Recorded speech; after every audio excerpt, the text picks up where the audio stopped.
नमस्कार दोस्तों, मैं नागेंद्र सिंह और मेरे यूट्यूब चैनल में आपका स्वागत है। दोस्तों, जैसा कि मेरा प्रयास है कि जितनी भी यूटीटी और सीटीटी के जो प्रीवियस ईयर के जितने भी मैथमेटिक्स क्वेश्चन पेपर हैं, मैं उन सबको सॉल्व करने की कोशिश कर रहा हूँ। और ये क्वेश्चंस पेपर आप लोगों को बहुत हेल्प करेंगे। और इसी प्रयास में आज मैं स्टार्ट कर रहा हूँ यूटीटी क्वेश्चन पेपर 2019। ठीक है दोस्तों, तो देखते हैं हमारा जो पहला इसमें जो क्वेश्चन दिया हुआ है, क्वेश्चन नंबर 91 से यहाँ पे स्टार्ट हो रहा है। तो ये कह रहा है कि घन के एक पृष्ठ का परिमाप 20 सेंटीमीटर है, तो इसका आयतन होगा।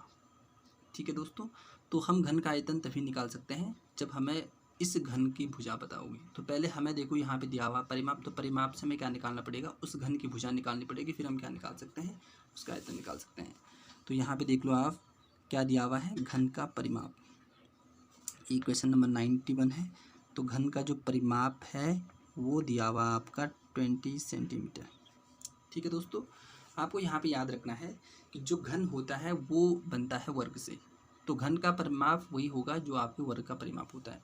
तो मैं यहाँ पे लिखूँगा कि जो इसका परिमाप होता है, किसका, घन का परिमाप, यानी कि वर्ग का परिमाप, और वर्ग का परिमाप होता है 4 गुणा गए भुजा, क्योंकि हमें भुजा की आवश्यकता है। तो यहाँ से हो जाएगा आपका 20 सेंटीमीटर।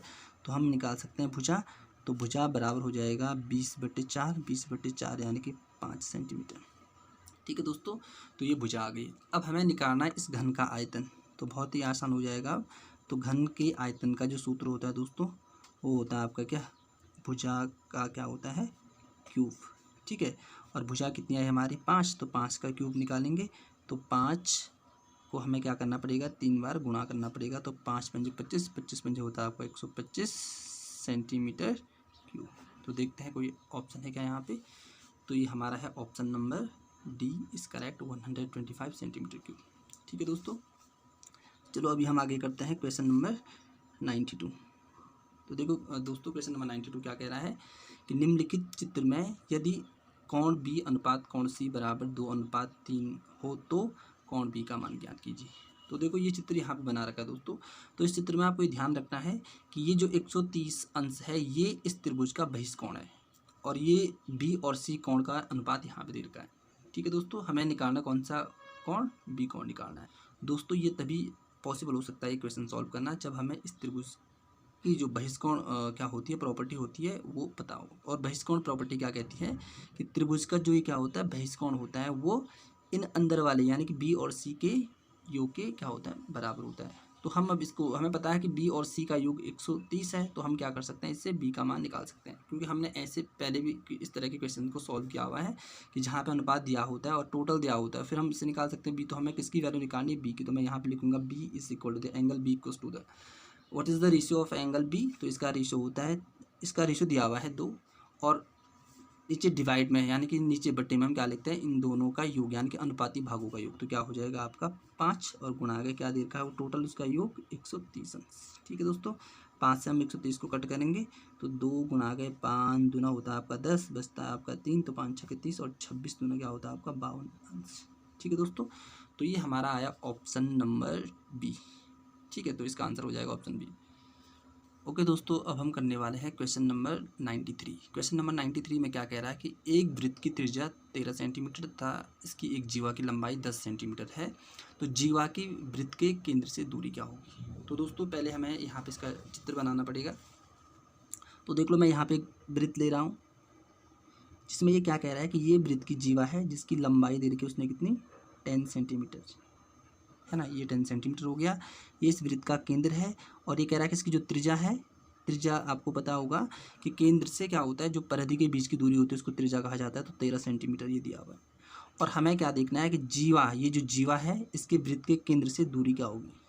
ठीक है दोस्तों, तो यहाँ पे हमें एक थ्योरम या एक प्रमेय याद रखनी है कि जब हम किसी वृत्त के केंद्र से जीवा पे क्या खींचते हैं, एक लंब खींचते हैं, तो वो उस जीवा को 2 बराबर भागों में बांटता है। तो यानी सीधे सीधे कहने का मतलब है कि जो ए बी हमारे पास जीवा थी, वो सी उसका क्या हो गया, मध्य बिंदु हो गया। तो जो ए से सी होगा वो हमारा हो जाएगा 5 सेंटीमीटर। ठीक है दोस्तों, और हमें निकालना है ये आपका ओ सी निकालना है, और ओ ए दिया हुआ है। अब जहाँ पे इस तरह की कंडीशन आती है कि आपका ये देखो, ये आपका समकोण त्रिभुज हो गया, इसमें ये कर्ण दिया हुआ है, आपका आधार दिया हुआ, और आपको क्या निकालना, लंब निकालना है ना। तो हमें यहाँ पे लगाना पड़ेगा पाइथागोरस प्रमेय। तो मैं यहाँ पे यूज़ करता हूँ पाइथागोरस प्रमेय से।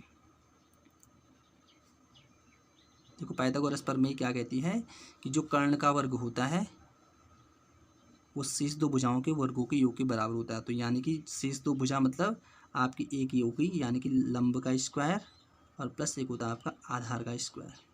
ठीक है, कर्ण क्या दे रखा है इसमें, एओ की लंबाई दे रखी है 13, तो यानी कि 13 का स्क्वायर बराबर लंब इसमें दे रखा है ओ सी जो हमें निकालना है, और प्लस आधार दे रखा है 5 का स्क्वायर। ठीक है दोस्तों, 13 का स्क्वायर आपको पता है 169 होता है, ओ सी हमें निकालना है, और 5 का स्क्वायर होता है आपका 25। ठीक है दोस्तों, इसके बाद देख लो इस 25 को मैं साइड लाता हूँ तो that is equal to the O C square. तो ओ सी स्क्वायर बराबर आपका हो जाएगा, इसको घटाएंगे तो 144, तो यानी कि ओ सी का वर्ग बराबर हो जाएगा 144। ठीक है दोस्तों, तो हमें निकालना है ओ सी, तो O C is equal to the आपका अंडर रूट 144, और ये आएगा आपका कितना 12 सेंटीमीटर। ठीक है दोस्तों, तो यहाँ पे देखते हैं कोई ऑप्शन है क्या हमारा, तो option number A is correct 12 centimetre, तो इसका आंसर आ जाएगा 12 सेंटीमीटर। तो ठीक है दोस्तों, आज के लिए इतना बहुत है, धन्यवाद।